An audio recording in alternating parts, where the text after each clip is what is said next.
Bonjour à tous, j'aimerais aborder avec vous un sujet qui touche aujourd'hui beaucoup de monde, c'est le plaisir au travail. Pour cela, je suis avec Sébastien Gros, formateur en vente et management pour SG Formation. Bonjour Sébastien. Bonjour Laurence. Alors Sébastien, j'ai une question importante pour vous aujourd'hui. Le travail rend-il heureux ? Effectivement, c'est la grande question du moment. Pouvons-nous améliorer nos conditions de travail afin d'éprouver plus de plaisir ? Alors, un sondage récent démontre que la démotivation des salariés a doublé ces 4 dernières années. Donc aujourd'hui, globalement, les salariés ils viennent à reculons. Ils viennent réaliser leurs heures. Ils ont 2 actions principales, c'est pointer le matin et pointer le soir. Et la raison principale, c'est de la façon dont sont organisées nos entreprises. Une hiérarchie trop présente qui déresponsabilise les salariés et les empêche de prendre des initiatives. Alors heureusement, certaines entreprises ont changé la donne, en modifiant totalement leur style de management. Et j'aimerais prendre l'exemple d'une première entreprise qui est passée d'un chiffre de 8 millions de dollars à plus d'1 milliard. Ce sont les numéros 1 mondiaux de vente de chaussures en ligne. Et c'est son patron, Tony Hsieh, qui est devenu un modèle pour beaucoup d'entrepreneurs. Car il a mis au point un nouveau modèle de management où les salariés sont peu contrôlés et très responsabilisés. Finalement, c'est un management qui répond aux besoins fondamentaux de l'être humain. Parce qu'il faut savoir qu'on a 3 besoins universels.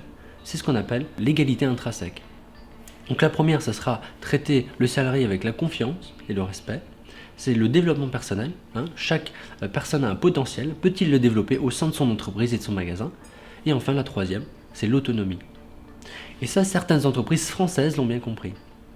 Le deuxième exemple que j'aimerais utiliser, c'est celui de Michel et Augustin. Alors pour raconter l'histoire, ce sont 2 amis d'enfance qui, après avoir vécu plusieurs expériences qui définissent comme peu épanouissantes, ils ont décidé de créer leur société, avec un modèle beaucoup moins hiérarchisé. Ce qu'ils voulaient, c'est très peu de hiérarchie pour que chaque personne soit responsable et autonome dans son travail. Ce qu'ils voulaient, ils prenaient l'exemple de... Ils aimeraient voir que chaque personne soit un peu chef d'entreprise. Et j'aime beaucoup cet exemple parce qu'aujourd'hui, dans le monde du commerce, tous les vendeurs, les commerciaux aujourd'hui sont quelque part un peu leurs chefs d'entreprise au sein de leur société et de leur magasin. Car ils sont responsables, dans un premier temps, de leur portefeuille client. Ils sont responsables de leur agenda qu'ils vont mettre en commun évidemment avec leur magasin et avec leur équipe. Ils sont responsables de leur chiffre d'affaires et par conséquent également de leur rémunération. Plus je suis autonome et plus j'ai du plaisir au travail. Et parmi les facteurs clés du plaisir et de l'engagement, celui de l'autonomie est particulièrement puissant. Parce qu'il va apporter plusieurs éléments. Alors dans un premier temps, l'autonomie va amener la responsabilisation du salarié. Mais l'autonomie va aussi amener l'émergence d'idées et la satisfaction d'oser et de faire à sa façon. Et faire à sa façon, dans le monde du commerce, c'est très important.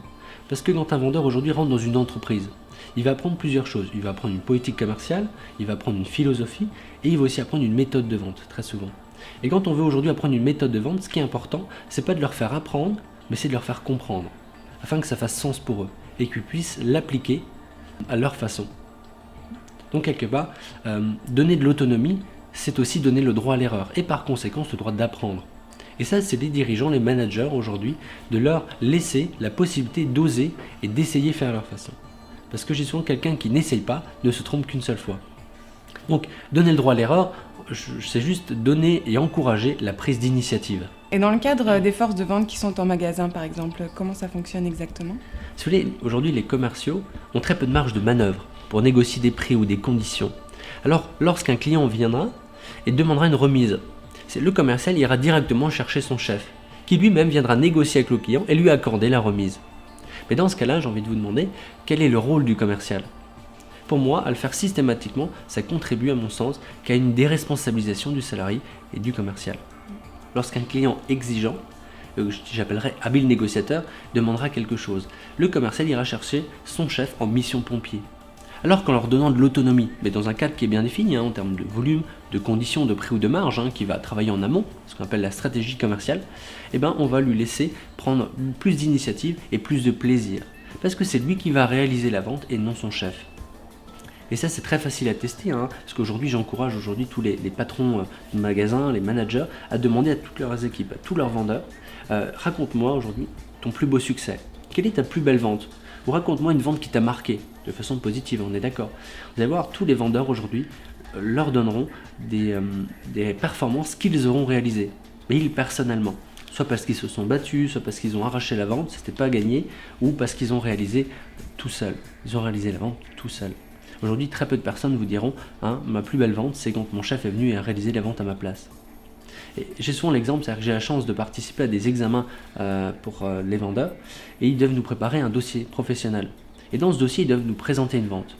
Et c'est très souvent le cas, ils ne nous présentent pas la première vente qu'ils ont réalisée au sein de leur magasin, mais la première qu'ils ont réalisée tout seuls. Parce qu'ils éprouvent plus de satisfaction. Donc donner cette autonomie, c'est leur donner plus de plaisir dans leur travail. Donc quelque part, le management traditionnel trouve ses limites aujourd'hui. Si vous voulez, le management basé sur le commandant de contrôle trouve ses limites aujourd'hui. Ces modes issus du monde industriel ont été très efficaces, mais ils ont amené avec eux la parcellisation des tâches, dans un premier temps, qu'on a appelé le taylorisme. Mais ils ont amené avec eux aussi la réduction de l'autonomie de tous les salariés, de tous les vendeurs et tous les commerciaux aujourd'hui. Et que conseilleriez-vous alors aux managers et responsables d'équipes commerciales ? Pour attirer des talents dans un premier temps et ensuite pour les garder, pour moi les leaders plus que les managers doivent maintenant créer des conditions favorisant l'autonomie. Ils doivent lâcher prise et oser et faire confiance à leurs équipes. Parce que tout est là pour moi, c'est faire confiance. Et le leader ose faire confiance, quitte à lâcher un peu de son pouvoir de contrôle, qui est si rassurant, confortable et valorisant pour lui. Mais là, il va gagner à être un manager inspirant, un leader embarquant ses équipes plutôt qu'un chef contrôleur. Donc maintenant, c'est aux managers, aux chefs d'équipe de maintenant créer des conditions et leur laisser mettre un pied en zone d'autonomie et d'apprentissage. Et je vous dirais tout simplement que chaque personne économiquement utile ne sera pas forcément épanouie, mais chaque personne épanouie sera forcément économiquement utile. Donc plaçons l'épanouissement avant l'utilité économique. Eh bien, merci beaucoup Sébastien d'avoir répondu à ce sujet et pour toutes ces précisions. Donc, vous réalisez actuellement des formations dans toute la France. Donc, au plaisir de retrouver votre philosophie dans un maximum de nos entreprises. Merci beaucoup. Merci beaucoup à vous.